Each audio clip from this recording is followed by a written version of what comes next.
Attention! The following video is totally going to kick ass. If you enjoy any of it or have a large, please click the sub and like button below. Enjoy. Being healthy. For the win. Sonic is my Jesus baby, Christ, no slime, this is an intro.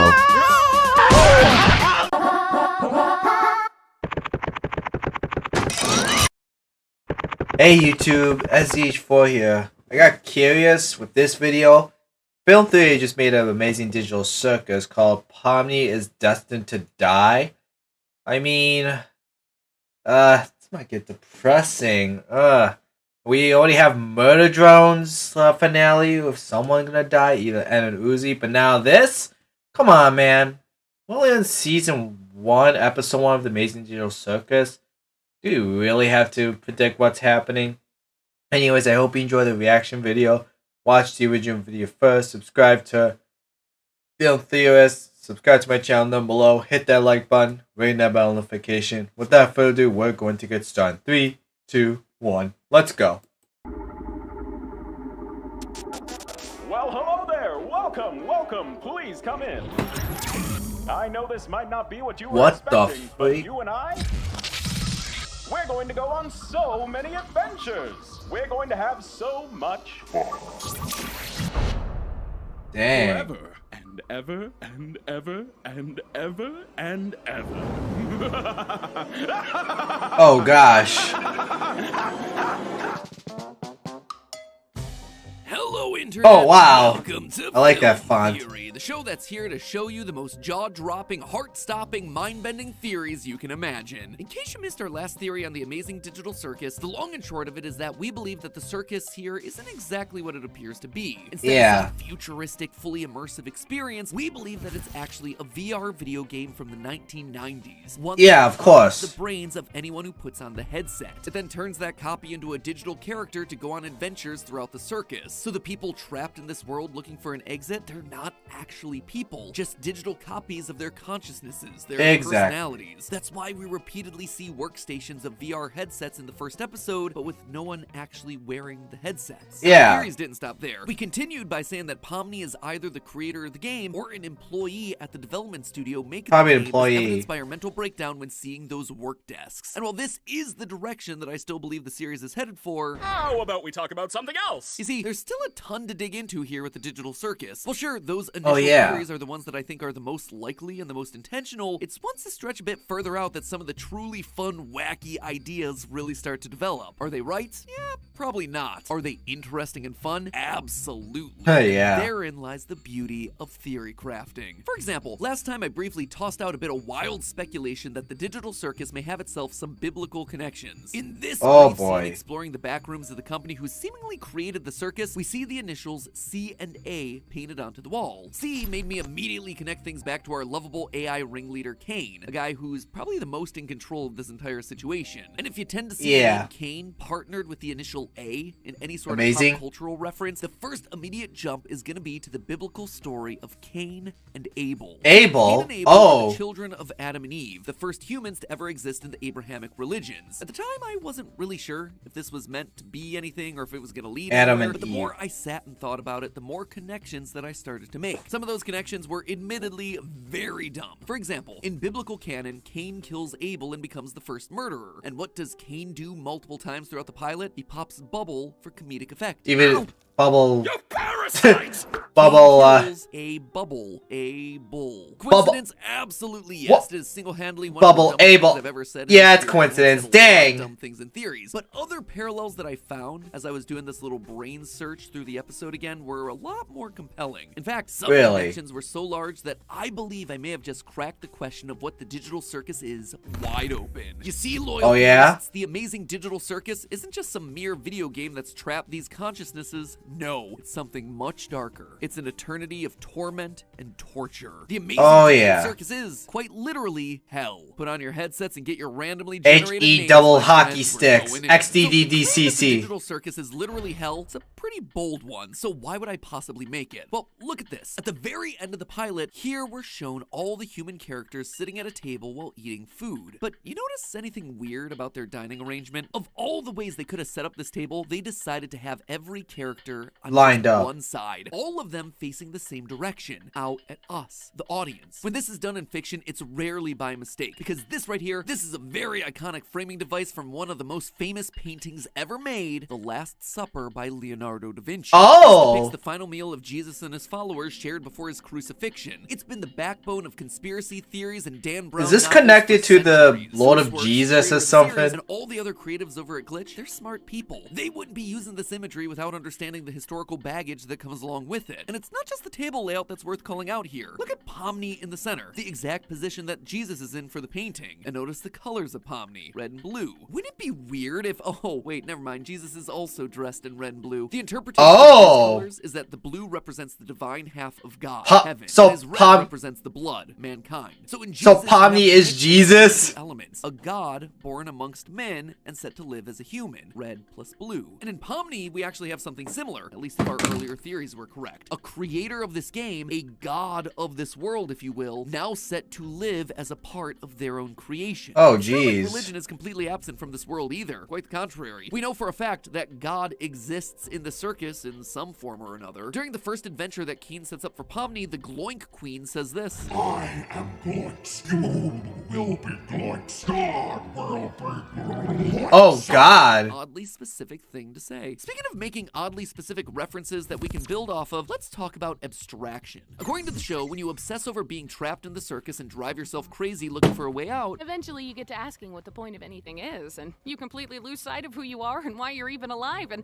when you reach your breaking point, something really terrible can happen. Oh, this is jeez. known as abstraction, and we see the results of it when we meet Kaufmo the Clown, or at least what's left of him. Oh, Kaufmo's been abstracted. Last time, I wasn't really sure if we had enough to really make a judgment over what was happening here, but I did find some more information when digging through the creator Gooseworks' Tumblr. According to her, abstracting isn't just going crazy and becoming a big scary monster. It's definitely part of it for sure, but there is a deeper meaning. According to Gooseworks, when you abstract, you lose everything about yourself. You're stripped of every single scrap of individuality that you become something unrecognizable. All abstracted people look the same, this glitchy four-legged monster covered in eyeballs. And perhaps most importantly, abstraction cannot be undone. Now, looking back over the series with this new lens of religious imagery, the abstracted start resembling something else, something beyond just monsters. They almost look like angels. Well, not really angels, more biblically accurate angels. Biblically which, accurate ironically enough, angels. doesn't really come from the Bible.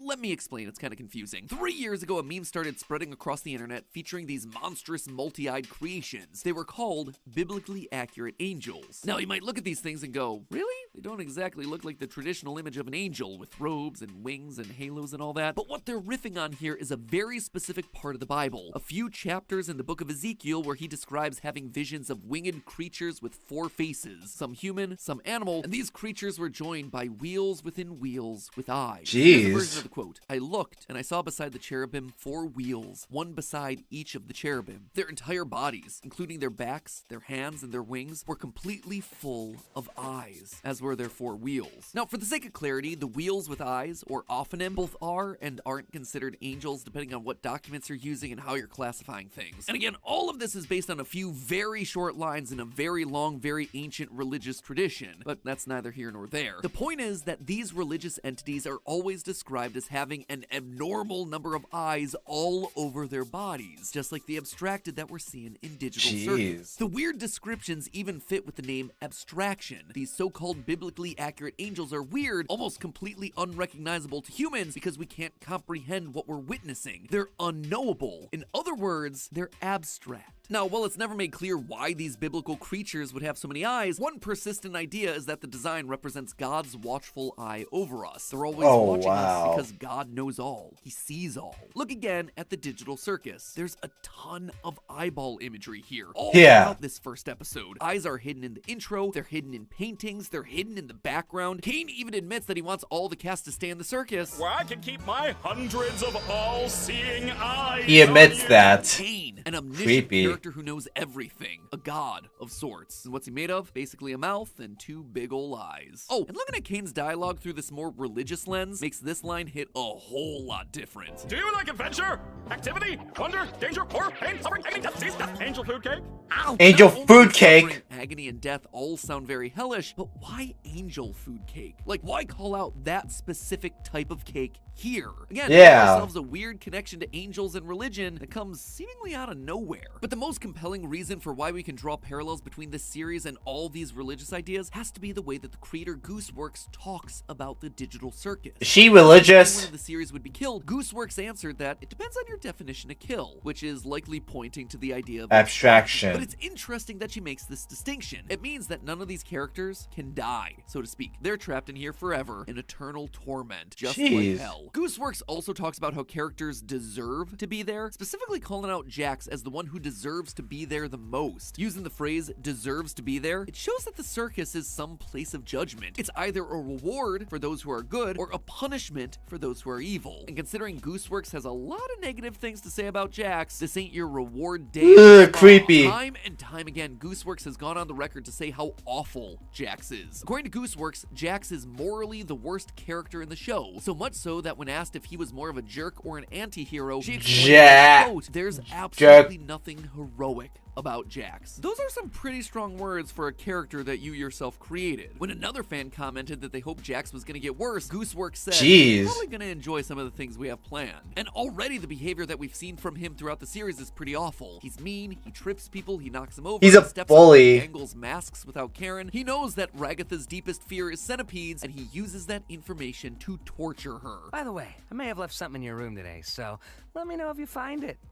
You're not afraid of centipedes, are you? Jax! That's literally my only fear. Why would you do this? Jax is clearly not a good person. So if Gooseworks is saying that he deserves to be in the circus more than most, then it clearly implies that we're trapped in hell. But just because they're in hell doesn't necessarily mean it has to be your typical fire and brimstone hell. Case in point, one of the most influential depictions of hell comes from a play by French philosopher Jean-Paul Sartre, known as Huis Clos, or translated into English, No Exit. In it, 3 people condemned to hell are brought into the same room and locked inside. But instead of a torture chamber, they just find a comfortably furnished room. Not exactly what you'd expect, right? But as these 3 start talking and getting to know each other, they realize they don't click. They annoy each other. They push each other's buttons and they twist the knife until one of them realizes this is the torture. A famous line from the play reads, "Hell is other people." That sounds exactly like what we see here in the digital circus. It's 6 people who don't necessarily click with one another, and no matter how polite they are, they all still push each other's buttons.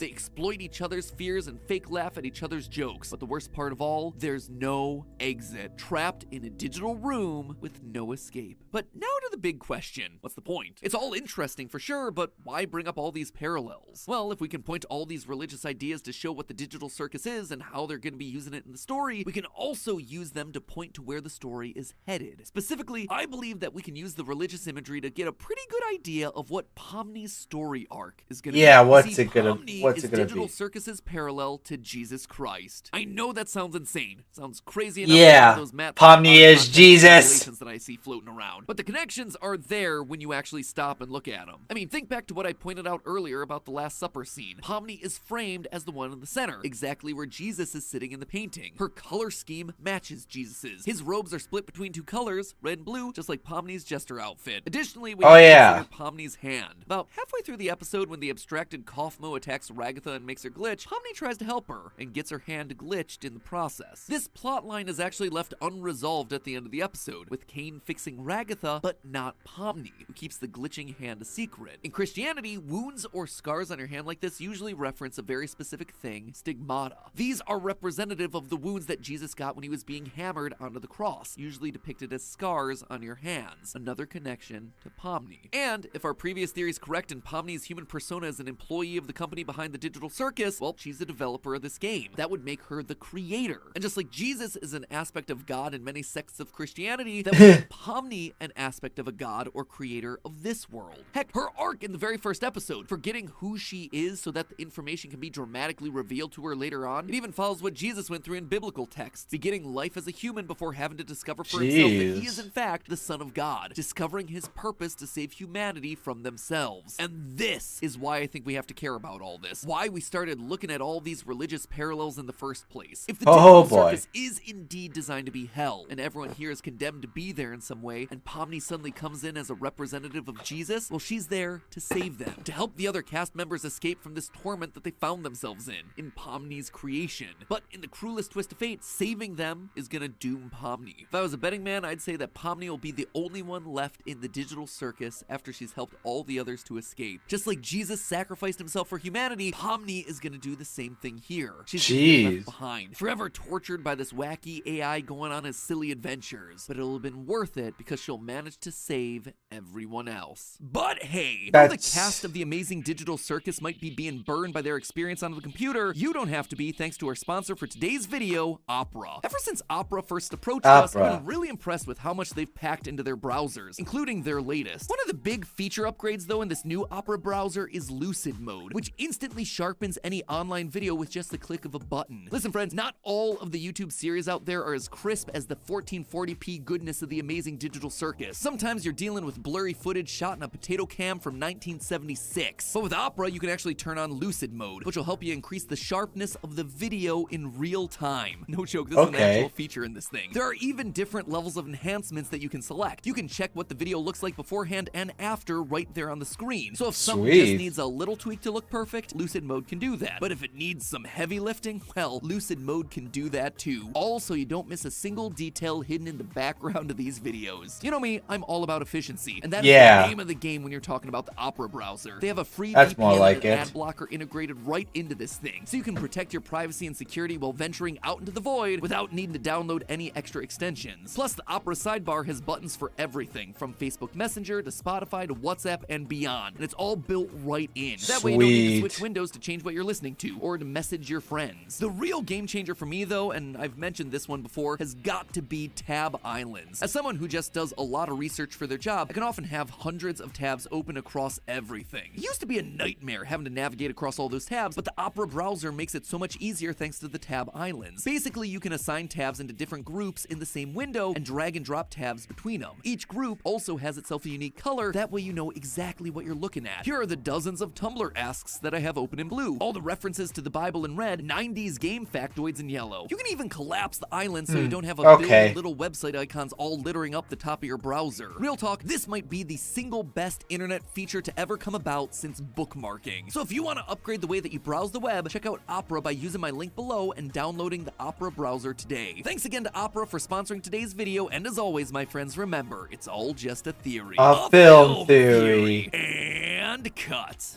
I hope you enjoyed that reaction video. That's really interesting to have them have the Amazing Digital Circus be compared to the Lord of Jesus and Pomni representing as Jesus. That's really interesting. Maybe I should make theories of Amazing Digital Circus, but the thing is, I don't know what the Amazing Digital Circus is still about. I've seen episode 1, my reaction for it, but it's really confusing. If more episodes came out, I will definitely probably make more videos of it, but in the future. But anyways, I hope you enjoyed the reaction video. I will see you all later. Peace. Stay healthy for the win.